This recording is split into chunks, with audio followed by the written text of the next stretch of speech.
ଶଙ୍କରେଶ୍ୱର ଗାଁ ପାଖରେ ଗୋଟେ ଜଙ୍ଗଲ ଥାଏ। ସେ ଜଙ୍ଗଲ ଭିତରେ ଏକ ପାହାଡ ଗୁମ୍ଫାରେ ଅସୁରୁଣୀ ବୁଢୀ ଓ ତାର ଝିଅ ରହୁଥିଲେ। ସେ ଗୁମ୍ଫା ନିକଟରେ ଗୋଟେ ଝଙ୍କାଳିଆ ବରଗଛ ଥାଏ। ଅସୁରୁଣୀ ବୁଢୀ ପ୍ରତିଦିନ ସେ ବରଗଛ ଉପରେ ଯାଇ ବସେ। ଦୂରରୁ ପଶୁପକ୍ଷୀ ମାନଙ୍କୁ ଦେଖିଲେ ତାକୁ ଧରି ଆଣି ଝିଅକୁ ଦିଏ। ଝିଅ ରୋଷେଇ କରିଦିଏ, ଦୁଇ ଜଣ ଖାଆନ୍ତି। ଏ ଜଙ୍ଗଲୀ ପଶୁ ପକ୍ଷୀ ଗୁଡାକ ଖାଇ ଖାଇ ପାଟିକି ଆଉ ରୁଚୁନି ଲୋ ଝିଅ। ମଣିଷ ମାଂସ ଖାଇବାକୁ ଭାରି ଇଚ୍ଛା ହଉଛି। ହଁ ଲୋ ମା, ମୁଁ ବି ସେଇ କଥା ଭାବୁଥିଲି। ତୁ ଗାଁ ଭିତରକୁ ଯାଇ ମଣିଷ ଧରି ଆଣୁନୁ, ତେଲରେ ଛାଣି ଖାଆନ୍ତେ। ତା ପରଦିନ ସନ୍ଧ୍ୟାରେ ଅସୁରୁଣୀ ବୁଢୀ ମଣିଷ ଖୋଜିବା ଆଶାରେ ବାହାରି ପଡିଲା।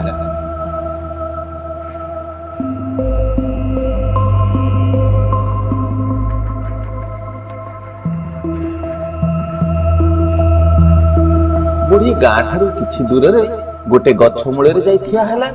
ବୁଢୀକୁ ସେଦିନ ଗୋଟେ ହେଲେ ବି ମଣିଷ ମିଳିଲେନି। ବହୁ ସମୟ ବିତିଗଲା। ଧୀରେ ଧୀରେ ରାତି ବଢିଲା। କାହାକୁ ନ ପାଇବାରୁ ବୁଢୀ ମନ ଦୁଃଖରେ ଘରକୁ ଯିବା ପାଇଁ ବାହାରିଲା।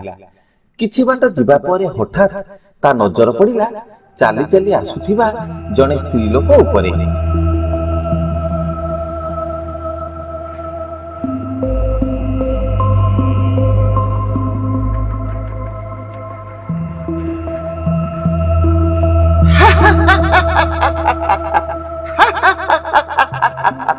ଯାହା ହଉ ଏତେ ସମୟ ପରେ ଗୋଟେ ଭଲ ଶିକାର ମିଳିଗଲା। ଅସୁରୁଣୀ ବୁଢୀ ସେ ସ୍ତ୍ରୀ ଲୋକ ପାଖକୁ ଗଲା। ତା ସାମ୍ନାରେ ଠିଆ ହୋଇ କଣ ସବୁ ମନ୍ତ୍ର ପଢିଲା। ସ୍ତ୍ରୀ ଲୋକଟି ଅସୁରୁଣୀ ବୁଢୀର ପଛେ ପଛେ ଚାଲିଲା।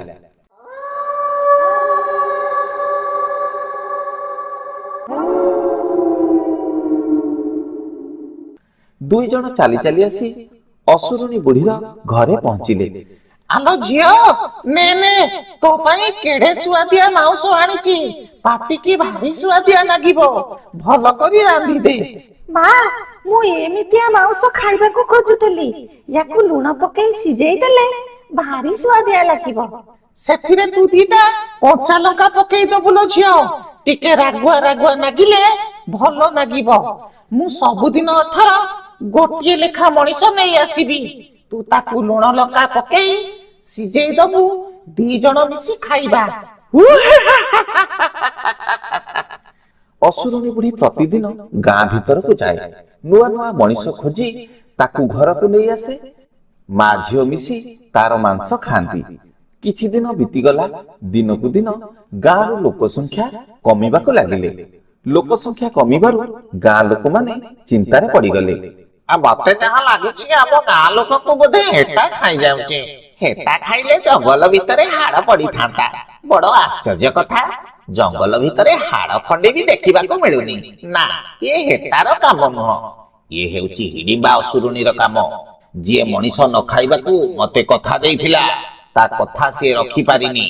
ଆଜିଠାରୁ ତମେ ମାନେ ସତର୍କ ହୋଇଯାଅ। ଏକୁଟିଆ କେହି କୁଆଡେ ଯାଅନି। କୋଉ ମୁହୂର୍ତ୍ତରେ କାହା ଉପରେ ବିପଦ ପଡିପାରେ। ଆଜିଠାରୁ ଯାହା କରିବା କଥା ମୁଁ କରିବି। ସନ୍ନ୍ୟାସୀଙ୍କ ଠାରୁ ଏପରି କଥା ଶୁଣି ଲୋକମାନେ ବହୁତ ଡରିଗଲେ। ସେହିଦିନ ଠାରୁ ସନ୍ଧ୍ୟା ପରେ ତା ଟିକବାଟ ଦେଇ ନିଜ ନିଜ ଘର ଭିତରେ ଲୁଚି ରହିଲେ। ଦିନ ବେଳା ମଧ୍ୟ ଏକୁଟିଆ ବାହାରକୁ ବାହାରିଲେନି। ଆରେ ମଦନା, ଗୋଟେ କଥା ଜାଣିଲାଉ କି ନାହିଁ ବା? ମୁଁ ଶୁଣିଲି ହିଡିମ୍ବା ଅସୁରୁଣୀ ଆମ ଗାଁ ଲୋକମାନଙ୍କୁ ଖାଇଯାଉଛି। ହଁ, ଏକଥା ମୁଁ ଜାଣିଛି ଯେ, ହେଲେ ତୁ ଡରିବୁ ବୋଲି କହୁନଥିଲି। ତୁ ଟିକେ ଶୀଘ୍ର ଶୀଘ୍ର ଚାଲେ, ସନ୍ଧ୍ୟା ହୋଇ ଆସିଲାଣି। ଅସୁରୁଣୀ ବୁଢୀ ଆସିବା ପୂର୍ବରୁ କେମିତି ଘରେ ଯାଇ ପହଞ୍ଚିଯିବା। ଗାଁ ଲୋକମାନେ ସତର୍କ ହୋଇଯିବାରୁ ଅସୁରୁଣୀ ବୁଢୀକୁ ଆଉ ମଣିଷ ମାଂସ ଖାଇବାକୁ ମିଳିଲାନି। ବୁଢୀ ଚିନ୍ତାରେ ପଡିଗଲା। ବହୁଦିନ ହେଇଗଲାଣି ଲୋ ଝିଅ, ଗୋଟେ ହେଲେ ବି ମଣିଷ ମିଳୁନାହାନ୍ତି। ବୋଧେ ଲୋକମାନେ ଜାଣିଗଲେ। ତୁ ଯୋଉଠୁ ହେଲେ ମତେ ମଣିଷ ମାଉସ ଆଣିଦେ। ସବୁଦିନ ମଣିଷ ମାଉସ ନ ଖାଇଲେ ମତେ ଭଲ ଲାଗୁନି। ସେଦିନ ବହୁ ସମୟ ଅପେକ୍ଷା ପରେ ଅସୁରୁଣୀ ବୁଢୀ ଖାଲି ହାତରେ ଘରକୁ ଫେରୁଥାଏ। ସେତେବେଳକୁ ରାତି ହୋଇଯାଇଥାଏ। ବୁଢୀ ଭାବିଲା, ଜଙ୍ଗଲରୁ କୋଉ ଜନ୍ତୁ ଜୁନ୍ତା ମାରି ଘରକୁ ନେଇଯିବି। କିଛି ବାଟ ଯିବା ପରେ ବୁଢୀ ଦେଖିଲା ଜଣେ ଲୋକ ଗଛ ଉପରେ ବସିଛି। ଏତେ ଦିନ ପରେ ଗୋଟେ ଶିକାରକୁ ଦେଖି ଅସୁରୁଣୀ ବୁଢୀ ବହୁତ ଖୁସି ହୋଇଗଲା। ତା ପାଖକୁ ଯାଇ ପଚାରିଲା, ଆରେ ପୁଅ, ତୋ ଘର କୋଉଠି? ଏତେ ରାତିରେ ଏ ଗଛ ଉପରେ କାହିଁ ବଇଛୁ? ମାଉସୀ, ମୁଁ ସହରରୁ ଗାଁକୁ ଫେରିଥିଲି। ରାତି ହୋଇଯିବାରୁ ଏ ଗଛ ଉପରେ ବସି ପଡିଛି। ମୋ ଭାଇ ଗାଁ ଲୋକଙ୍କୁ ଧରି ଆସିଲେ ତା ସହିତ ଘରକୁ ଚାଲିଯିବି। ତମେ ଜାଣିନ କି ମାଉସୀ, ଗୋଟେ ଅସୁରୁଣୀ ବୁଢୀ ପରା ଆମ ଗାଁରୁ ଅଧେ ଲୋକଙ୍କୁ ଖାଇସାରିଲାଣି।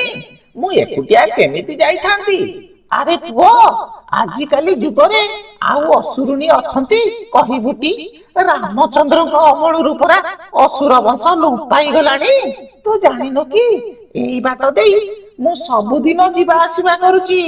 କୋଉ ଅସୁରୁଣୀ ବୁଢୀ କି ବାଘ ଭାଲୁ ଏ ଜଙ୍ଗଲରେ ନାହାନ୍ତି। ନିର୍ଭୟରେ ଘରକୁ ଯା, ତୋର କିଛି ଅସୁବିଧା ହବନି। ବୁଢୀର କଥା ଶୁଣି ମୋହନ ଭାବିଲା, ଏତେ ରାତିରେ ଏ ବୁଢୀ ଲୋକଟା ଯାଉଛି, ମୁଁ କାହିଁକି ଯାଇପାରିବିନି। ଏ କଥା ଭାବି ସେ ଗଛରୁ ଓହ୍ଲାଇ ପଡିଲା। ମୋହନ ତଳକୁ ଆସିବାରୁ ଅସୁରୁଣୀ ବୁଢୀ ତାକୁ ଗୋଟେ ବସ୍ତାରେ ପୁରାଇ ସେଠାରୁ ଘରକୁ ଯିବା ପାଇଁ ବାହାରି ପଡିଲା। ମୋହନର ଭାଇ ରତନ କିଛି ଦୂରରେ ଥାଇ ଏ ଦୃଶ୍ୟ ଦେଖୁଥିଲା। ଅସୁରୁଣୀ ବୁଢୀ ବସ୍ତାକୁ ଧରି ଆଗେ ଆଗେ ଯାଉଥାଏ, ରତନ ତା ପଛେ ପଛେ ଚାଲିଥାଏ। କିଛି ବାଟ ଯିବା ପରେ ଅସୁରୁଣୀ ବୁଢୀକୁ ଶୋଷ ହେଲା। ଅସୁରୁଣୀ ବୁଢୀ ସେ ବସ୍ତାକୁ ଗୋଟେ ଗଛ ମୂଳରେ ଥୋଇ କିଛି ଦୂରରେ ଥିବା ପୋଖରୀକୁ ପାଣି ପିଇବାକୁ ଗଲା।